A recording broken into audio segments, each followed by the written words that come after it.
بسم الله والحمد لله والصلاة والسلام على رسول الله. اللهم صل وسلم وزد وبارك عليك يا حبيبي يا رسول الله.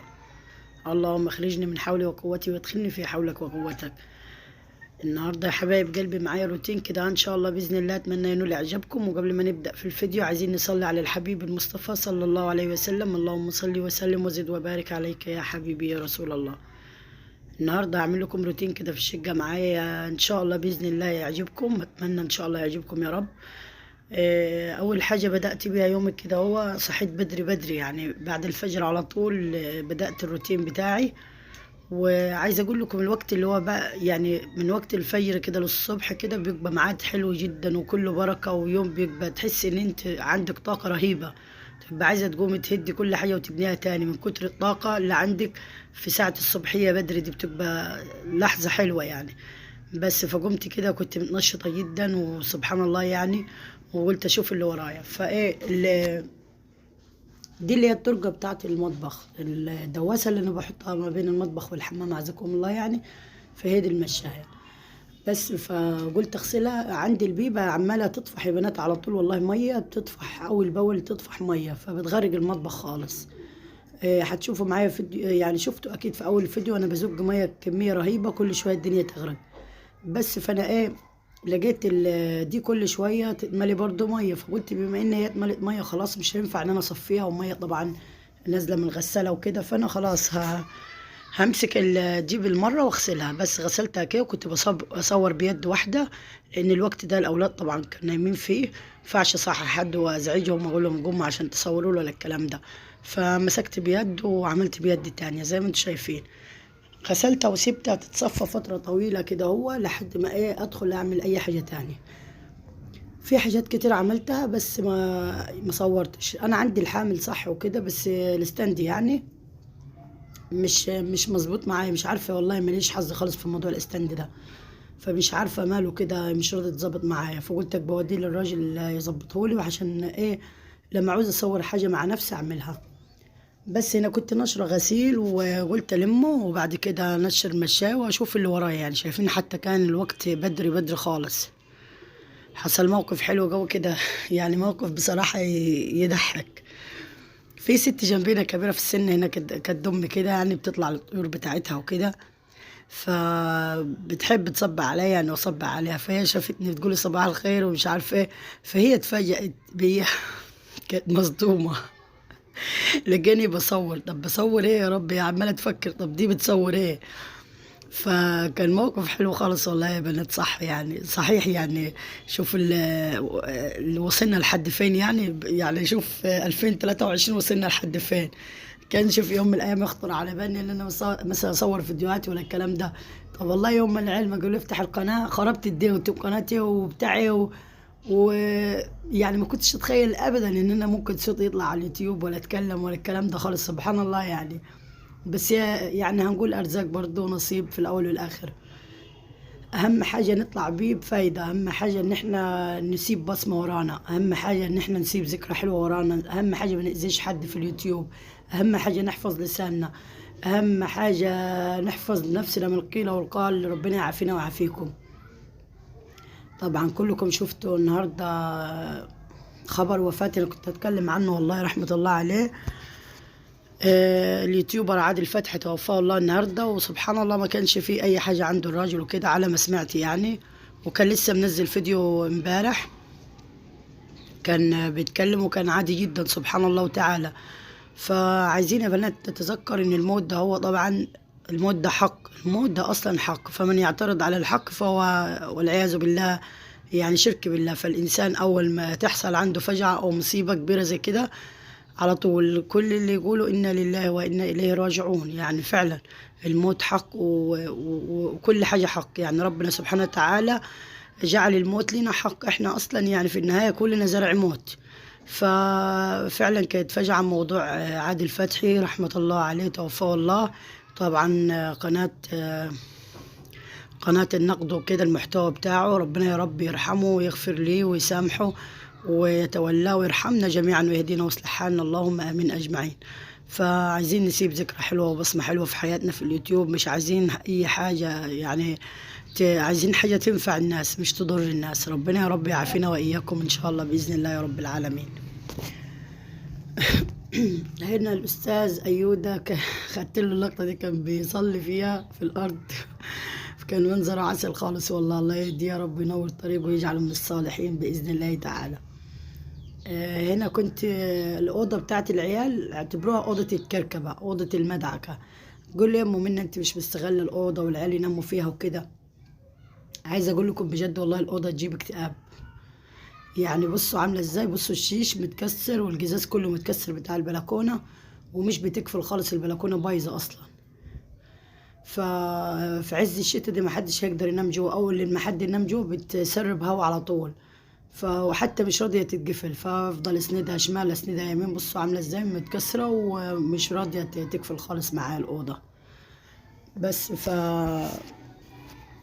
فقلت يا رب يا رب ان شاء الله. طب اجيب السراير من الشقة التانية وكده، السرير بتاع العيال واحطه فيها وكده واجهزها، وعشان خلاص احنا الشقة التانية مش مكتوب لنا ان احنا نقعد فيها يعني.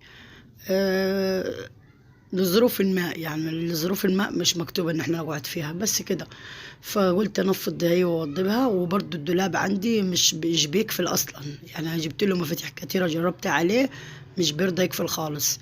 هنا كنت طقم شريال منه من فتره طويله، طقم مواعين حلل يعني للعروسه، وجبته يعني من ضمن الجهاز اللي بيجيبوه كده. هو ابتديت بيه بدايه خير ان شاء الله. فشلته، فكانش فيه لي مكان والله في الشقة خالص. فهو كان مسنود هنا على الكومودينو، فإن شاء الله بإذن الله أحاول أشوف له مكانه كده وأحطه فيه يعني. بس فطلعته ونفضته هنا هو، وأحطه تاني في الكرتونة وهقفل عليه. كنت بادئة يومي بنشاط وطاقة وحاجات حلوة والله، وكان يوم ما شاء الله يعني. الحمد لله على كل حال. بعد كده انا عارفه ان سلفتي اللي هي مرات اخو جوزي تعبانه، يعني انا عارفه ان هي تعبانه، بس ما كنتش عارفه التعب وصل المرحله دي يعني. فطبعا رايحه للدكتور، رايحه تعمل زي عمليه وكده. بس فطبعا انا يعني عايزه اقول لكم مش عايزه احكي اللي جرالي بصراحه والله، مش عشانكم انتوا ولا حاجه ابدا. النية دي يعلم بها الله، زي ما قلنا قبل كده النوايا دي ربنا بيحاسب عليها. ف يعني انا انهارت، يعني والله العظيم انهارت خالص. انا بكيت بكى يعني. امبارح كنت تعبانه فعلا يعني بسبب ان انا زعلت عليها، وكنا خايفين لا قدر الله تكون في حاجه يعني وكده. فكنت نزلت قلت اروح اقعد معاها شويه لما عرفت ان هي تعبانه جوه، ان هي تطلع وكده هتعمل موضوع العمليه ده. فقلت خلاص سبت، والله العظيم يشهد علي الله يعني. سبت الارض بالكولوريكس كنت حاطاه في الميه وكبها على الارض. سبت كل حاجه على الارض، وسبت الميه، وسبت الدنيا مدعوكه تقلب تضرب تعدل، وسبتها وما اتجهت، ما فكرتش في اي حاجه. وقلت لا اروح معاها، مش هينفع اسيبها خالص، حرام يعني هي ما تجيش وكده. بس ما ينفعش، احنا ببيت واحد تحت سقف واحد، وفي الاول والاخر اخوات سلايف يعني، واخوات برضو في الاسلام. وجوزها برضو اخو جوزي، يعني هما الاتنين اخوات، ومفيش غيره اخوه معاه في البيت كله يعني، كراجل مفيش غيره معاه. ولازم يا بنات في الشدة نكون مع بعض، ايا كانت المشاكل اللي بتمر بيها الناس يعني. في الشدة لازم نكون مع بعض، لازم نكون ايد واحدة. ده سيدنا النبي عليه الصلاة والسلام حسنا عليه الصلاة والسلام، وصانا على كده، وصانا على الجار، بالك من اهل الدار مثلا. فصلة رحم برضو لأخوه يعني، ما فيش غيره معاه كده، هو ومراته تعبانة فعلا يعني. فمش هستنى مثلا، هستنى امها هتجيلها من هناك او اختها، هم قريبين عليها، بس لازم انا ابدا الاول، لازم اطير عليها، لازم اقف معاها. بجد والله امبارح زعلت جدا جدا جدا عليها. حتى كلمت اخواتي ومتابعين وحبيني على الواتس يعني، وقلت لهم ان هم يدعوا لها يعني. والحمد لله دعوا لها، وكتبت على المنتدى برضو. لسه يعني هي صغيرة مش كبيرة في السن يعني، شابة ومعاها 3 ولاد ما شاء الله، ربنا يحفظهم يا رب وتفرح بيهم في حياتها وتشوفهم عرسان إن شاء الله. وعايزة أقول لكم أنا حساسة جدا على فكرة يعني. بصوا خلاص هبكي. والله العظيم بجد انا اليوتيوبر عادل فتحي ده انا ماليش علاقه بالمحتوى بتاعه خالص، ما بحبش المحتوى بتاعه خالص. بس لما شفت الفيديوهات عنه فضلت ابكي بجد يعني. الحمد لله والشكر لله على الرحمه وكده. الحمد لله اللي ربنا وضع جوانا الطيبه والانسانيه. الحمد لله والشكر لله يا رب. اللهم ديمها نعمة يا رب، احفظها من الزوال. شوف في يوم وليلة سبحان الله الراجل فرج الحياة وكان 100%، كان بيتكلم ومكانش ورياضي، رجل رياضي وبيلعب رياضة وما كانش بيشكي من أي حاجة. سبحان الله الموت ده علينا حق والإنسان في أي وقت يترك الدنيا ولازم يعمل الآخرة، لازم ولا بد يعمل الآخرة. بس هنا كنت بفك الرف ده هو يا بنات، كان متعلق وتحته تراب وحاجات كده هو عنكبوت وبتاع. قلت هفكه خالص بالمفك. وهنا برضو زجيت الدولاب، لقيت كمية أعزكم الله كمية الزبالة دي تحت الدولاب. معرفش ازاي بتدخل تحت الدولاب دي، اقنعوني انتوا دي ازاي بتدخل تحت الدولاب. الدولاب ثابت وبكنس عادي الأوضة ومفيش أي حاجة، وتشوف الدنيا تقول الدنيا تمام. بس الحاجة دي لما تزق الدولاب تلاقي ده على الحيطة وده في الأرض. أنا بعتذر طبعا عن الإضاءة والتصوير، مش ما عجبنيش خالص الفيديو، سيء جدا في التصوير. بس مش عارفة الكاميرا والله ايه جرالها، مش عارفة الكاميرا قلبت عليا مرة واحدة كده. قلت لها الاقي منك انت ولا من القناة؟ كفاية القناة يعني بصوا، يمكن السادسة مرة دلوقتي اعمل مونتاج على الفيديو. وفعلا من اول الصبح من ساعة ما صحيت من النوم وانا بعمل مونتاج على الفيديو، وابص الاقي اكتشف ان الصوت ما سجلش. دخلت من كذا برنامج دمج وكده برضه ما وصلتش لحاجة. فكنت فعلا النهاردة مكتئبة جدا، ان ازاي كل ده يعني، ازاي كل ما اعمل حاجة ابص الاقي مفيش صوت بعد التعب ده كله.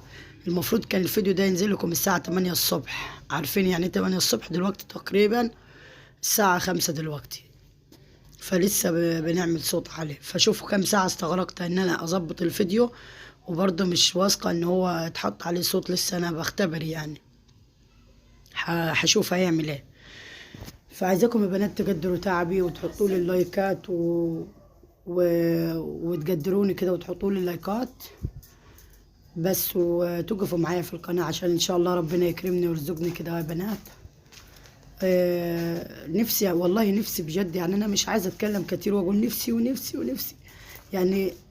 نفسي فعلا اعمل حاجات كتير نفسي فيها، نفسي يعني ربنا يكرمني ووسع على بيتي وعلى عيالي واعمل حاجات كتير نفسي فيها يعني. الأوضة عندي هنا متدمرة خالص، لا بلكونة ولا شيش ولا قزاز ولا أي حاجة، ولا عارفين يستغلوها حتى ويناموا فيها. العيال بيناموا عندي على الركنة.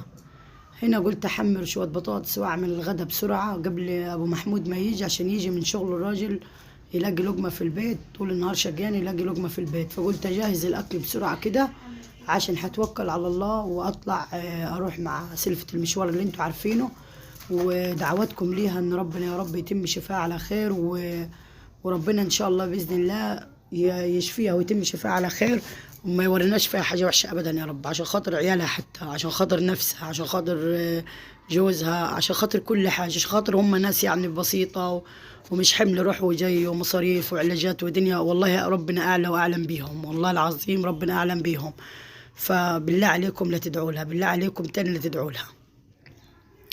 هنا كنت جبت علبتين تونة. طبعا التونة سعرها رفع جدا جدا فوق ما تتخيلوا يعني، كل يوم والتاني بنتفاجأ بأسعار الله المستعان بصراحة، ربنا يتولانا برحمته.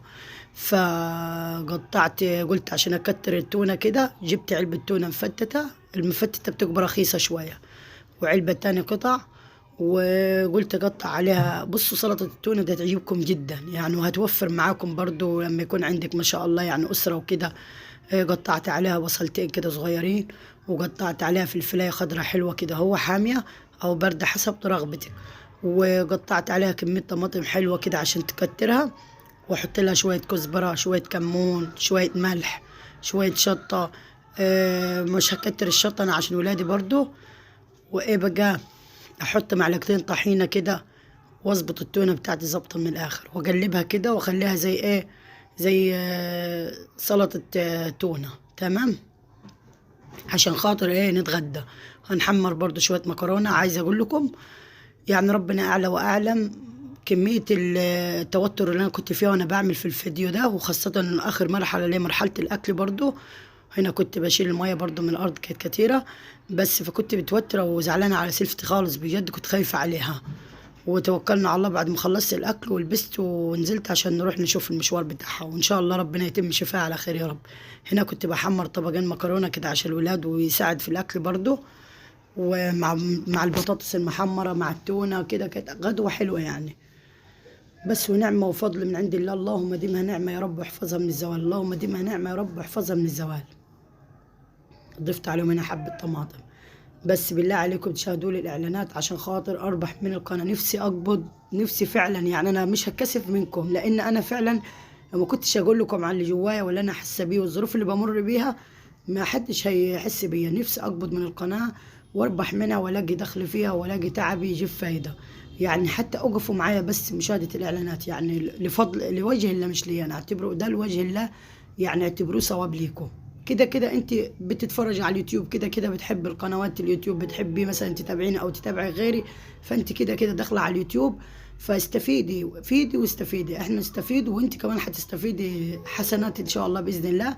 ان انت بتسجلي صوت على بتسجلي قال صوت، شوف مخي راح فين. ان انت بتفيديني بالاعلان عشان خاطر انا يدخل لي رزق، عشان يعني اكمل مع عيالي. بصراحه يعني الدنيا بقت صعبه الايام دي، الحمد لله مش هوضح اكتر من كده. والحمد لله والشكر لله. عايزاكم بس تقفوا معايا وتفتكروا اختكم مؤمنه، وتفتكروا الكلام ده اللي بقوله لكم، واللايك برضو هيفرق خالص معايا والله. بس هنا كانت مني خاص نشفت الارضيه، وقلت انا هزق الدولاب بس بعد ما انا رجعت بالسلامه يعني.